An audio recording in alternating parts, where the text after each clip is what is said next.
Eu queria, então, passar para a próxima apresentação do senhor Alexandre Costa, que é autor das obras Fazendo Livros, Introdução à Nova Ordem Mundial, Bem-vindo ao Hospício, O Novato e O Brasil e a Nova Ordem Mundial.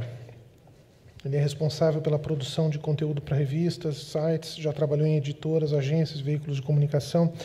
Ele também, nesses livros, por exemplo, O Brasil e a Nova Ordem Mundial, contém aqui nesse livro mais de 100 indicações bibliográficas interessantes que poderiam ser úteis, além daquelas que já foram gentilmente passadas pelo professor Felipe Martins na manhã de hoje.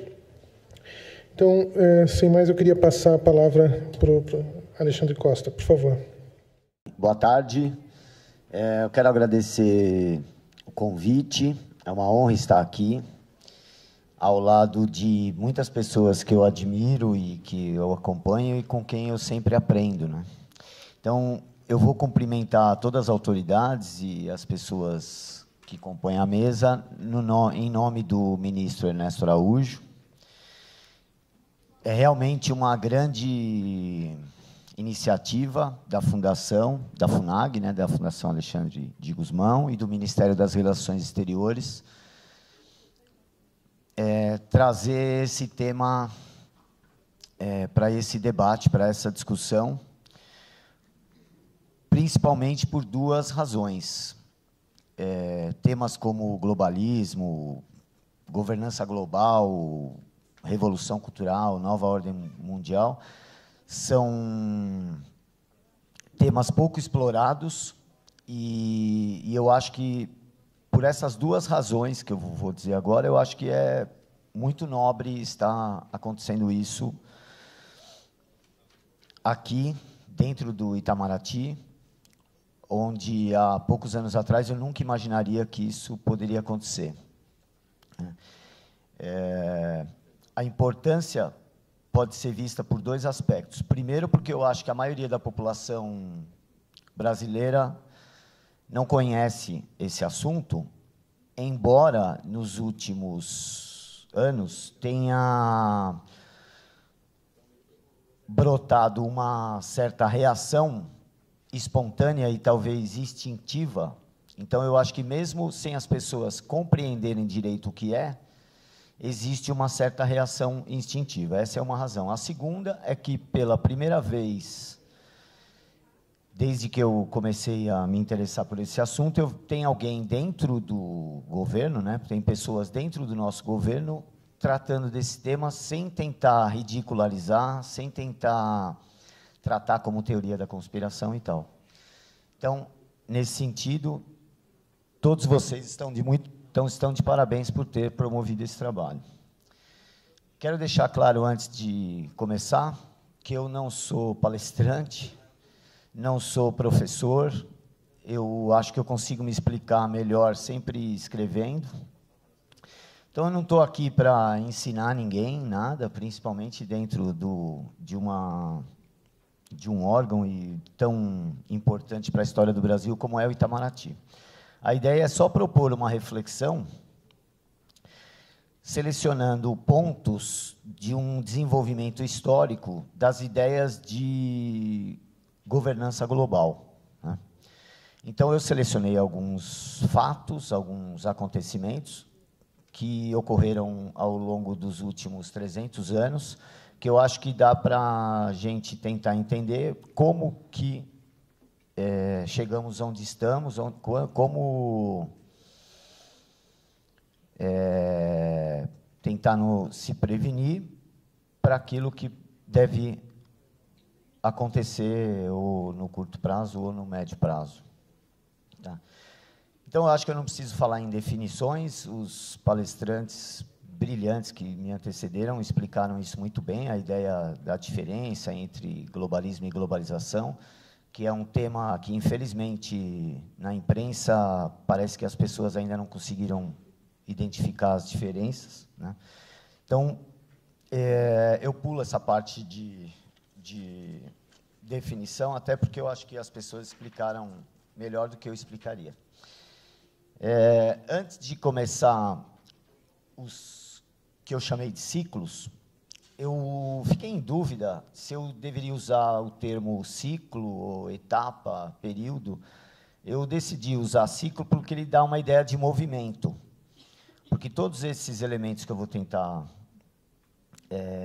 que eu pensei assim ao longo desse desenvolvimento, todos eles agem no seu momento temporal e depois continuam agindo. Então, é só por isso que eu usei ciclo. Tá? Antes do que eu chamo de primeiro ciclo, eu vou falar um pouco do que eu acho que são os antecedentes que possibilitaram o surgimento dessas ideias. Né? A Europa passava por modificações profundas que vinham desde o fim da Idade Média, descoberta dos novos mundos, surgimento da imprensa, e um fator que eu julgo decisivo, que é a descentralização do debate público, que ocorre após a Reforma Protestante, que começam a surgir vários grupos que discutiam política, e como normalmente a sua intenção era crítica ao poder das monarquias e ao poder da Igreja, isso começa sendo sempre rodeado de um certo segredo, de uma certa discrição. Né? Então, eu vou já pular para aquele que eu considero... eu só esqueci aqui de um dos antecedentes, é o surgimento das primeiras redes bancárias, né, inicialmente informais e familiares, mas para qualquer ideia de plano de uma governança ou de um governo global, é preciso ter um complexo sistema de proteção e controle e logística dos recursos financeiros, das transações comerciais. Tá? Aqui. Esse primeiro ciclo eu localizo no começo do século XVIII, e eu dei a ele o nome de o ciclo das ideias, pois eu considero que é nesse momento que as ideias começam a tomar corpo e serem melhor estruturadas. Antes, a ideia, como disse o Felipe, a ideia de governo mundial existe desde que existe um tirano, um imperador. Na cabeça dele, ele queria governar o mundo conhecido. Né? Mas devido a questões tecnológicas, questões de logística e de possibilidades materiais, essas ideias permaneciam na cabeça dos seus criadores e não se estruturavam, não se tornavam planos. E, nesse momento, nessas reuniões que começam a acontecer nesse período, esses planos começam a ser melhor estruturados, com metas, eles passam a ter uma existência mais material, mesmo que não como nós vemos no globalismo hoje, mas já começou aí. E é nesse momento que eu coloquei apenas as duas dessas sociedades iniciáticas, que é uma consequência dessas reuniões discretas, que começam a se envolver em ritos e símbolos de sociedades herméticas antigas, talvez como forma de camuflar suas ideias, tudo. Então, eu pus a maçonaria por ser a maior, a mais famosa, porque também ela assimilou muitas outras que hoje a gente nem lembra mais como chama. E coloquei os Iluminados da Baviera, que ficaram conhecidos aí por causa do filme do Dan Brown, porque eles, apesar de toda a lenda, de muita bobagem que se fala sobre os Illuminati, eles existiram e tiveram um papel decisivo na formação desses planos. Né? E, desde então, tanto tanto nessas duas sociedades, como em todas as outras, que eu só estou pensando alguns elementos de cada um desses ciclos para servir de exemplo, né? Até os ciclos globalistas, que eu não sei se vai ser bem esse nome, é um capítulo do meu próximo livro. Então, lá está tudo muito mais aprofundado aqui e com muito mais elementos. Eu estou pensando alguns, porque eu acho que eles vão servir para a gente continuar a explicação. Desde então, existem documentos, isso é facilmente comprovado, que surge a ideia de se criar uma república universal, né? Então, eu considero esse primeiro ciclo o ciclo das ideias, que acho que esse não necessita uma explicação maior. Então, eu pulo para o que eu chamo de segundo ciclo, que vai acontecer já no século XIX. Eu chamo o ciclo do método, porque quem já tentou acompanhar, estudar esse processo, vai perceber que a implantação dessas iniciativas normalmente segue um método, segue uma espécie de manejo de tensões contrárias com o objetivo de buscar um determinado fim, né? E eu selecionei dois acontecimentos históricos que, mesmo que eles não tenham percebido isso naquele momento, eu acredito que depois eles perceberam que essa estratégia de usar duas iniciativas aparentemente contraditórias, mas que, no final, acabam levando a um mesmo objetivo, eu separei o lançamento do Manifesto Comunista, que, na verdade, não é uma obra espontânea dos seus autores, do Marx e Engels, ele foi uma encomenda de uma sociedade paramaçônica chamada Liga dos Justos, ou Sociedade dos Justos. E pouco tempo depois, surge essa sociedade fabiana com uma espécie de interesse de controlar ou de reduzir, controlar mesmo algo que poderia sair do controle, que era esse pensamento revolucionário que foi tomando corpo logo depois do lançamento do Manifesto Comunista, começou a criar algum risco a esse plano. Então, surge a Sociedade Fabiana, que recebe esse nome devido a um cônsul, a um general romano, que se chamava Fábio Máximo. E ele venceu a batalha contra Aníbal, dos cartaginenses, usando a paciência como arma. Então, surge aqui o que hoje tem gente que chama de estratégia das tesouras, estratégia de pinça, mas eu acho que fica até melhor explicado nessa equação aí da dialética hegeliana, que inclusive está com um erro ali, seria tese mais antítese igual a síntese, tá? É a ideia de manejar contrários buscando um objetivo comum. Como eu disse, talvez esse método não tenha sido percebido na hora, mas hoje eu acho que é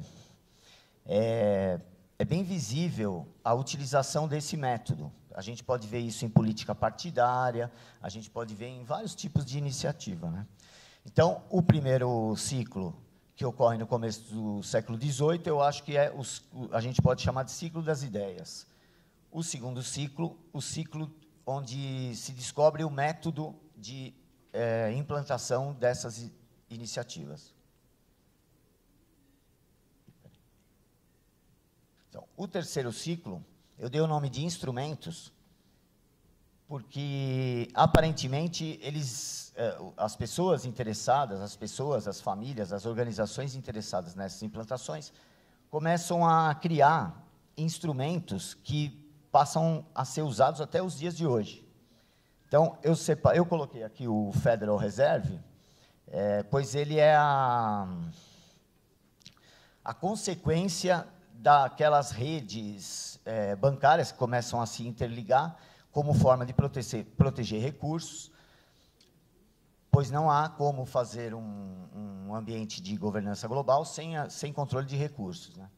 Mas o mais importante aqui são esses dois instrumentos. As fundações, como é que eu posso...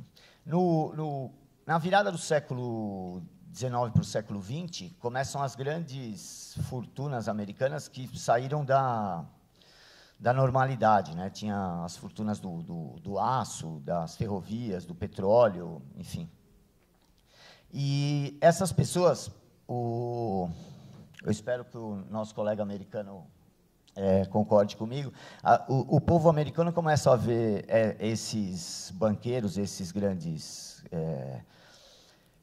capitalistas, vamos chamar assim, os metacapitalistas, hoje em dia, né? Mas começam a ver essas grandes fortunas como pessoas extremamente ambiciosas, egoístas e tal. E a imagem deles começa a ser corroída por essa fama, que eles eram, alguns chamavam de balão ladrão, esse tipo de coisa. E em 1904 ou 5, agora não sei onde eu anotei isso, uma jornalista americana, acho que chama Ida Tardell, lança um livro com o nome A História da Standard Oil. E isso causou uma mancha na imagem da empresa e da família. E isso é uma dedução minha, que eles inicialmente começam a patrocinar algumas causas populares, depois se tornam uma fundação, criam a Fundação Rockefeller em 1915, copiando mais ou menos a ideia de uma das primeiras fundações, que era do Andrew Carnegie, para tentar melhorar a imagem tanto da família quanto da empresa. Só que eles perceberam, é aqui que está minha dedução, que essas fundações poderiam servir também para auxiliar a implantação de pautas que lhes interessassem e também para defender seus interesses junto a governos e para influenciar a opinião pública, né? Então, de 1900 a 1940, a gente pode encontrar pelo menos umas 100 dessas fundações, que depois vão gerar outros organismos que a gente vai ver no próximo ciclo. Eu coloquei aqui a criação da Liga das Nações, né, a precursora da ONU, que surge também como uma iniciativa do Woodrow Wilson, como ele estava falando. E, pela primeira vez, tem um órgão com o objetivo mesmo de ser um órgão mundial. Até então, isso não era muito observável, né? E o outro instrumento extremamente importante, que até hoje continua influenciando a geopolítica, é o aparecimento dos think tanks. Eu selecionei 2 aqui, talvez os mais importantes dessa época, os 2 que continuam influentes até hoje, que é a Chatham House, que surge na Inglaterra, e o Conselho das Relações Exteriores, o CFR, uma iniciativa da família Rockefeller, que surge em 1921. Então, desses instrumentos, independente de serem esses que eu pensei, mas o tipo de instrumento é o que passa a ser usado, esses núcleos de discussão, esses núcleos de financiamento a determinados estudos, a determinadas causas, passa a ser a regra, tá? Então, nós vamos, antes de ir para o quarto ciclo, agora que nós vimos esses 3, acho que já dá para identificar algumas características comuns. Primeiro, o desdobramento do anterior, com a exceção do primeiro ciclo, né? Aí, todos esses ciclos ocorrem a mesma coisa. Todos esses itens que eu pensei, eles agem e geram novos agentes. eles tornam-se independentes do anterior e são dinâmicos e flexíveis a ponto de se adaptar às coisas que não estavam dando certo ou a aperfeiçoar, recuar, controlar os danos dos planos que nem sempre dão certo, porque a gente tem que pensar assim, apesar deles contarem com poder, com dinheiro e com acesso a tecnologias, as maiores inteligências, todo plano humano tem uma grande chance de dar errado. Quanto mais megalomaníaco ele for, maior é a chance de dar errado, né? Por isso, eles têm que ser tão flexíveis, porque nunca dá tão certo como se pensa. Isso eu acho que faz parte da condição humana. Essa. Então, agora, a gente passa para esse ciclo que eu chamo de infiltração, porque eu acho que é aí que a sociedade passa a ser realmente modificada por interesses globalistas.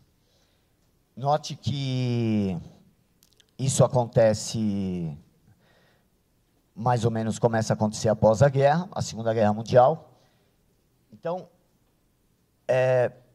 ele vai seguindo uma espécie de estrutura que vai criando todos esses organismos que a gente vê hoje, e eles vão se seguindo de maneira a preencher as lacunas que os instrumentos anteriores não conseguiam agir. Então, esses primeiros, que eu acho que não é necessário a gente explicar muito, eu vou me ater a esses 5 para uma outra coisa que eu quero tentar explicar para vocês. Separei 5 desses organismos globalistas que estão entre os mais famosos, mas poderiam citar dezenas deles. São dezenas, em alguns casos dirigidos a temas específicos, outros temas regionais, enfim. O Clube Bilderberg, acho que é o mais famoso dele, que recebe esse nome por causa de um hotel na Holanda. Ele surge da iniciativa de um membro da Chatham House, como aquilo que eu disse, que ele sempre gera um outro agente, né, que se torna independente dele, com o apoio do príncipe Bernardo da Holanda, e começa a receber algumas das pessoas mais poderosas do mundo, entre empresários, gente da nobreza europeia, e o objetivo do Clube Bilderberg era, assim como o da Chatham House, criar um bloco europeu. O primeiro objetivo, a gente pode ver isso desde o início, na biografia do David Rockefeller, isso está muito bem contado, que ele diz que ele foi convidado, nesse caso, porque o Clube Bilderberg tinha o objetivo de criar um bloco europeu e preparar o futuro relacionamento entre a América do Norte e esse bloco unificado. Então, a Comissão Trilateral é outra iniciativa dos Rockefeller, fica parecendo que a gente é um teórico da conspiração, achando, mas a gente vai pesquisar e é isso mesmo que aconteceu. A Comissão Trilateral tinha o objetivo de criar essa relação entre Estados Unidos, Europa e Japão, inicialmente. Depois eles incluíram vários outros países. Hoje a gente tem, na Comissão Trilateral, tem inclusive países da Oceania, como Nova Zelândia, Austrália e vários outros da Ásia, além da China, né? O diálogo interamericano funciona exatamente da mesma forma, também foi uma iniciativa do David Rockefeller, criada em 1982, para fazer essa relação nas Américas. E, desde o início, já tinha até a ideia de uma moeda única, que eles deram o nome de Amero. Isso tem também nos documentos da fundação do Diálogo Interamericano. A ideia de construir esses blocos, inicialmente um bloco na América Latina, e depois juntar com esse outro bloco na América do Norte. E é por isso que, eu só coloquei aqui como curiosidade, é por isso que o Diálogo Interamericano foi o principal financiador do Foro de São Paulo no seu início. Tá? Eu deixei o Clube de Roma por último, mesmo ele sendo um pouco mais velho que os outros, por uma razão. O Clube de Roma, mesmo ele sendo menos falado que os outros, ele tem um peso muito grande naquilo que eu acredito que será uma iniciativa derradeira para construir o que falta da estrutura que permita uma governança global. O Clube de Roma, logo no seu início, lançou um relatório chamado Os Limites do Crescimento, que é um dos livros mais vendidos do século XX, porque ele foi, inclusive, distribuído pela ONU, e é lá que surge quase toda essa agenda do globalismo fanático, aí, começa ali. Ele foi a principal fonte, a principal matéria-prima para todas essas agendas que hoje a ONU defende, que começou com a Eco 92, aí Rio +10, Rio +20, Agenda 21, e agora a bola da vez aí, a Agenda 2030, que é a dos 17 ou 16 ODS, que eles chamam, né? Então, e eu acredito que é do ambientalismo que vai vir o primeiro imposto mundial. Porque a criação de um imposto mundial, que muito provavelmente já estão tentando, né? Não sei se vão conseguir ou se vai demorar muito, eles, ao criar um imposto sobre a emissão de carbono, ou sobre produção de lixo, ou sobre qualquer coisa relacionada ao ambientalismo, se a gente pensar bem, para ter um imposto mundial, é necessário ter uma estrutura com escritórios, pessoas, e acesso às informações para, primeiro, calcular imposto, depois, cobrar o imposto e ter um poder de polícia para punir quem não pagar o imposto. Inicialmente, isso já estava lá mais ou menos rascunhado nesse relatório, Os Limites do Crescimento, que, inicialmente, apenas os países ricos seriam obrigados a pagar, para enfrentar menor resistência. Então, vai parecer algo que eles vão chamar de algo que combata a desigualdade entre as nações. Mas, no próprio planejamento deles, a ideia é, primeiro, iniciar o imposto com nações ricas, depois ir para todas as nações, e depois ir para as empresas e, por último, os indivíduos. Então, eu desconfio que isso vai brotar do ambientalismo, tá? Mas isso é só um palpite. E o importante desse ciclo infiltração é que, como ele acontece depois da Segunda Guerra Mundial, eles tiveram tempo de observar as outras tentativas totalitárias que deram errado. E chegaram à conclusão que mudanças legislativas, políticas e econômicas sozinhas não iam funcionar, porque eles viram que os valores das pessoas que precisavam ser mudados. Então, não adianta mudar o regime político se você não mudar a cultura, porque para mudar uma pessoa precisa mudar a cultura, né? Então, eles passam a usar esses que eu tinha chamado de instrumentos, e esses filhotes desses instrumentos, para divulgar não apenas mais os planos legais, ou jurídicos, ou políticos. Eles começam também a tentar infiltrar as pautas culturais, né? Porque, nesse momento, já tem a Escola de Frankfurt, o pensamento do Antônio Gramsci, apesar de ser da Segunda Guerra Mundial, ele ganha notoriedade após a Segunda Guerra Mundial, e depois eles ainda vão também assimilar a ideia de militância, a ideia de de promover a rebeldia que estava na cabeça do Saul Alinsky. Então, eu acredito que esse ciclo é onde eles conseguiram infiltrar, de fato, a nossa sociedade. Cada nação em um nível, né? Quanto mais avançada essa nação, eu acho que eles deram prioridade, porque eles sabiam que essas nações mais avançadas dariam mais trabalho. Então, por isso que nós, aqui no Brasil, estamos, quase sempre, só podemos perceber essa influência, às vezes uma década, às vezes anos depois do que a gente já viu nas nações mais ricas. Tá?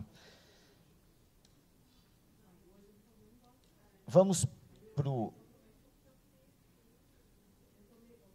esse quinto ciclo, que eu acho que é onde nós nos encontramos hoje, e eu usei esse termo porque é o termo que os próprios think tanks usam desde exatamente no dia 11 de setembro de 1990, em um discurso do presidente Bush, ele retoma essa expressão nova ordem mundial, que era usada pelo H.G. Wells, mas tinha sido mais ou menos abandonada. O H.G. Wells, inclusive, era um membro da Sociedade Fabiana, um planejador que defende abertamente a governança global num livro chamado A Conspiração Aberta. Então, para eles, na cabeça deles, nesse discurso do Bush, isso dá para ser, bem nítido, eles já estariam na transição, não para um governo global, não é aquela ideia de montar uma estrutura, é como o Felipe falou, é a ideia de governança global. Porque a ideia de um governo eu também acho que é meio impossível de acontecer, devido a tantas diferenças entre tudo. Mas o importante é ir criando esse ambiente que vai facilitar as próximas implantações. E não é à toa que eles usam eles não têm pressa.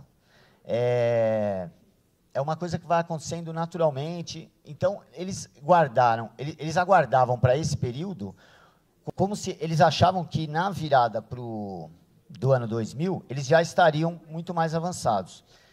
Só que eles não contavam com essa resistência que começa a brotar, tanto no parlamento inglês, como disse o Felipe, como após o Patriot Act, né, depois do 11 de setembro, o Bush lança um pacote que tira alguns direitos individuais. Isso, com a internet, muitas pessoas eram estudantes avulsos e não se encontravam. Então, com a internet, um estudioso ia conseguindo preencher o estudo do outro, e essa resistência começa a tomar corpo, primeiro na internet, e depois chegamos às eleições, a tudo que os que me antecederam falaram, que a resistência chegou ao poder, de certa forma, né, ao poder formal, mas a gente sabe que a gente está vendo aqui no Brasil, né, que não adianta só trocar um governo, porque ele vai enfrentar uma dificuldade muito grande. Mas essa resistência, hoje, é o que está sendo estudado nesses organismos. Se a gente procurar o que eles estão fazendo, quais os painéis, quais as discussões, o que está acontecendo eles estão discutindo e, aparentemente, eles perceberam que as pautas identitárias, né, essas causas culturais, foram as responsáveis. Inclusive, estava tendo um painel no CFE sobre isso. Eles acham assim, não exageramos na pauta identitária, não exageramos. Então, hoje, nós estamos diante desse impasse, eu acredito,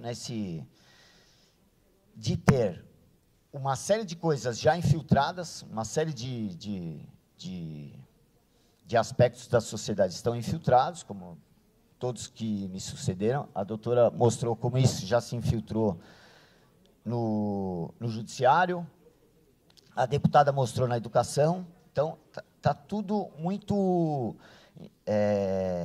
avançado já, só que agora temos uma resistência. Tá?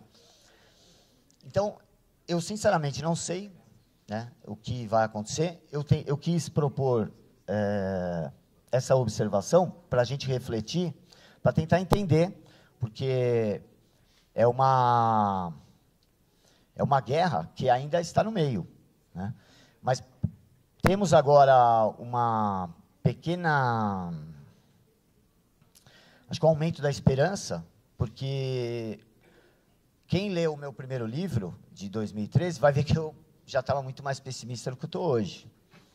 Porque quando eu escrevi, né, ou seja, escrevi em 2012, não parecia muito simples que a gente ia ter um presidente dos Estados Unidos falando contra o globalismo, né, falando contra o canto sedutor do globalismo, como ele disse, né, e não teríamos, por exemplo, para nós aqui brasileiros, não teríamos um seminário como esse, né. Então, como eu disse no começo, não vim aqui ensinar ninguém, seria muita pretensão minha vir no Itamaraty falar de geopolítica. Eu sei muito bem disso, eu sou uma pessoa que está tentando entender também e tento fazer nos meus livros simplificar ao máximo, porque nós precisamos levar isso para o povo. Existe um potencial de compreensão instintivo. O pessoal sabe que tem algo errado, né? As eleições do Bolsonaro, do Trump, na Itália, Hungria, vários outros lugares, vários outros aspectos, mostra isso. Então, a ideia era essa, espero não ter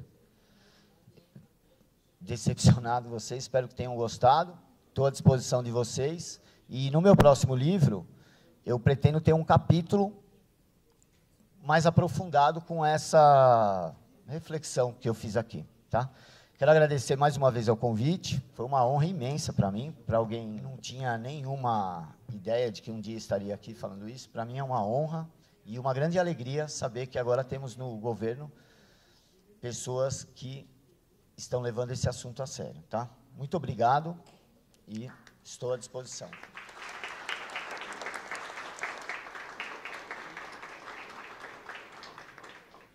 Muito obrigado, Alexandre, pela ótima conferência, muito didática. Eu peço desculpas por estar acelerando um pouco, mas é que eu não queria perder a oportunidade de ter um debate ainda ao final desse evento. Hoje de manhã, infelizmente, nós não conseguimos fazer isso em função... As apresentações foram todas excelentes e um pouco além do que nós imaginávamos em termos de tempo. E como a doutora Ludmila precisa pegar um voo agora, daqui a pouco, eu não queria, antes de passar a palavra para o Flávio, eu queria aproveitar, porque tem uma pergunta que nos chegou, que é claramente dirigida a ela, se ela pudesse talvez ainda responder antes de partir, é de um senhor chamado Vitor Silva, que diz que é atribuída ao Rui Barbosa a frase, aspas, a pior ditadura é a do poder judiciário. Contra ela não há a quem recorrer, fecha aspas. Baseado nesta declaração, como nós, o povo, devemos agir de maneira a impedir que o atual ativismo jurídico torne-se uma ditadura jurídica? Se a doutora pudesse talvez abordar isso antes de partir, eu agradeço. Obrigado. Alô? Bom, essa pergunta que ele fez, quem conseguir responder deveria ganhar um prêmio, né? Eu acho que ninguém sabe responder, eu também não sei.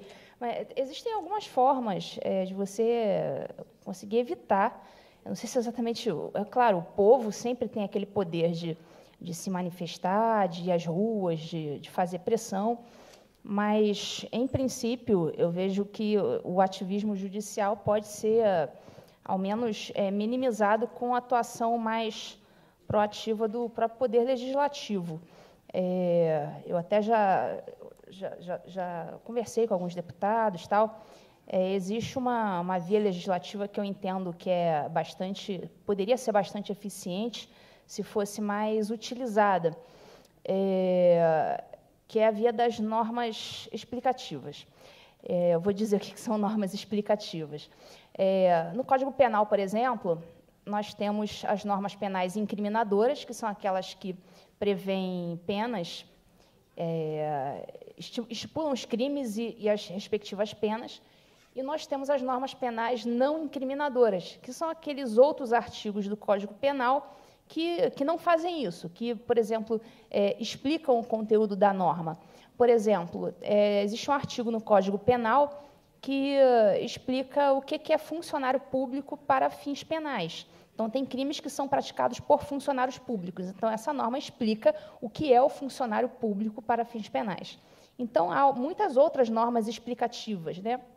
Então, eu acho que o ativismo judicial pode ser bastante minimizado se os parlamentares se valerem das normas explicativas com mais frequência. É óbvio, nós temos milhares de leis, você não vai ter condição de explicar cada coisinha na lei, de cada detalhezinho de tudo. Agora, em relação aos temas mais sensíveis, como, por exemplo, o aborto, a legítima defesa, é possível criar normas explicativas. No próprio anteprojeto do ministro Moro, projeto anticrime, existe, ali, para mim, uma clara norma penal explicativa, na parte que ele trata da excludente da ilicitude. O Código Penal, nos artigos 23, 24 e 25, estabelece as excludentes de ilicitude, ou seja, quando uma conduta típica penal é praticada, mas é praticada mediante uma excludente de ilicitude, ou seja, legítima defesa, estado de necessidade, estrito cumprimento de dever legal, enfim, não há crime. Então, na verdade, a gente nem precisaria de nenhuma norma explicando. Para mim, o Código Penal está muito claro. E como está havendo essa demonização dos policiais militares, o que esses grupos dos direitos humanos têm feito? Eles têm tentado criminalizar qualquer conduta policial, ou seja, o policial hoje, às vezes, ele está diante de uma situação que impõe a ele apertar o gatilho contra o bandido, só que ele não faz porque ele fica com medo de, posteriormente, vir a responder a um processo disciplinar, né, e acabar perdendo o cargo, enfim, sofrendo alguma sanção, e, com isso, muitas vezes, ele morre. Então, o que o anteprojeto do ministro Moro fez? Acrescentou alguns artigos ao Código Penal, estabelecendo que o policial, em situação de confronto, de surpresa, aquele estado de necessidade mesmo, em confronto, está em pleno tiroteio, que, nesses casos, movido pelo medo, pela emoção, enfim, ele estaria acobertado pela excludente da ilicitude. Então, veja bem, na verdade, nem precisava desse artigo, já existia a norma penal da legítima defesa, só que o projeto do Moro explicou mais ainda, né, foi mais detalhista em relação à excludente da legítima defesa. Então, eu acho que o ativismo judicial pode ser minimizado pela via das normas explicativas. E nada impede também que o povo se manifeste, eventualmente, quando houver algum ativismo bem nefasto, como aqueles que eu citei na minha fala. Muito obrigado, doutora. Sem dúvida, a sua palestra despertou muito interesse. Nós temos aqui outras 5 perguntas, mas eu não vou poder transmiti-las à senhora. Vou deixar com a senhora, mas eu tenho que seguir. Mas eu queria passar diretamente a palavra ao nosso Flávio Morgenstern, que é escritor, analista político, palestrante, tradutor. Seu trabalho tem um foco nas relações entre linguagem e poder e em construções de narrativas. Ele é autor do livro Por Trás da Máscara, do Passe Livre aos Black Blocs, e é editor da revista digital Senso em Comum e colunista do Instituto Liberal. Então, sem mais, eu passo a palavra ao Flávio